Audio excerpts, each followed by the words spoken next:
Ukraine has published a list of some 620 academics, journalists, military veterans and politicians who it says are Russian propagandists. 3 such worthies in the list are Indian, and they seem baffled by the accusation. As agents go, there's probably nobody to beat Pakistan, followed by India in sheer turnover. Someone praising an Indian batsman in Pakistan could fall into the category of an Indian agent, as is known to have happened with cricket enthusiasts in India cheering for a Pakistani bowler. An Indian or Pakistani critical of authoritarian rule in their countries could be portrayed as enemy agents. Rahul Gandhi has made the grade more frequently than many others. Opponents of nuclear weapons on both sides are easily saddled with the opprobrium of helping the enemy. Occasionally, campaigners for peace between the two become targets of slander. Others run the risk of annoying both sides. The Pakistani establishment deemed Faiz Ahmed Faiz as too close to India. And now his daughters have run into trouble with the Indian visa regime. Let's suppose Russia were to publish a list of Ukrainian agents in India. Quite a few, surely, including top-ranking former diplomats, would be running for cover, having declared the imminent fall of Vladimir Putin either by assassination or a bloody coup. The maxim that truth becomes a casualty in war is thus only half true. Peacetime is no longer a safe sanctuary for the ill-fated truth against being exchanged for something more expedient. Countries are creepily spying on their own, unlike the old days when foreign agents were planted abroad to pry on each other.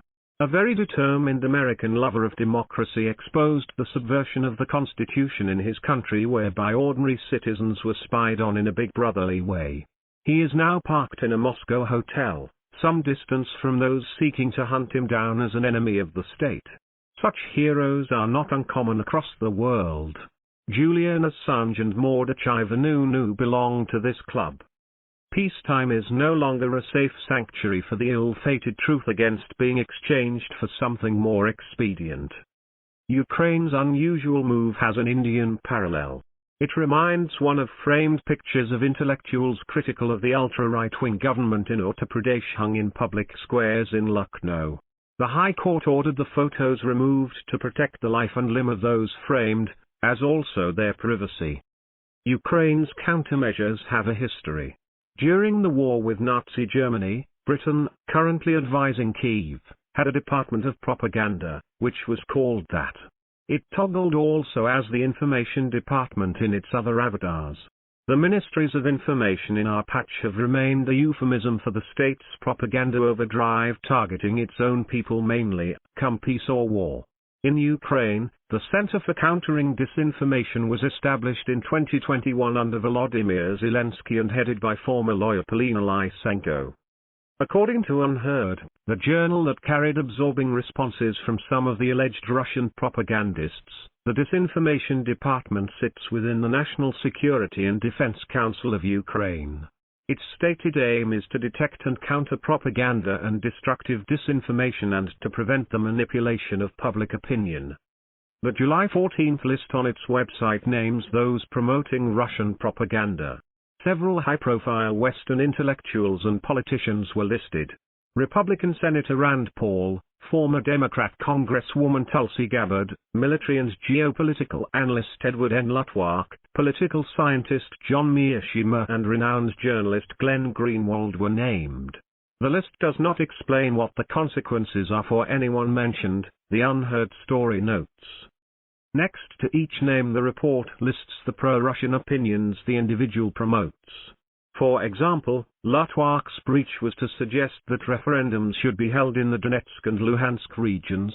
Miyashima's folly was to say that NATO has been in Ukraine since 2014 and that NATO provoked Putin. Unheard contacted and published the comments by Luttwak, Miyashima, and Greenwald. From February 24, the very start of the war, said Luttwak, he had relentlessly argued that not just the US, UK, Norway and others should send weapons to Ukraine, but also the reluctant trio of France, Germany and Italy. What happened is this.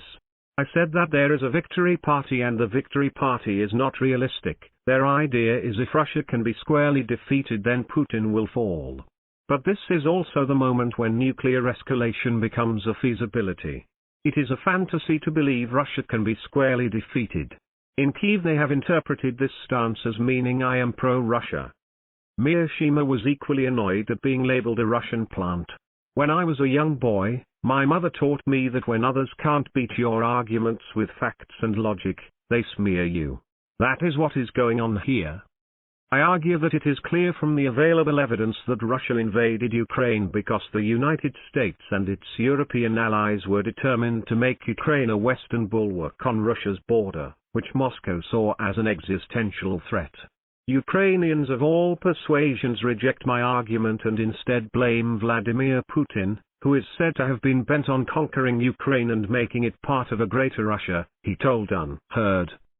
But there is no evidence in the public record to support that claim, which creates real problems for both Kiev and the West. So how do they deal with me? The answer of course is to label me a Russian propagandist, which I am not. Greenwald saw a clear glimpse of McCarthyism in the Ukrainian list.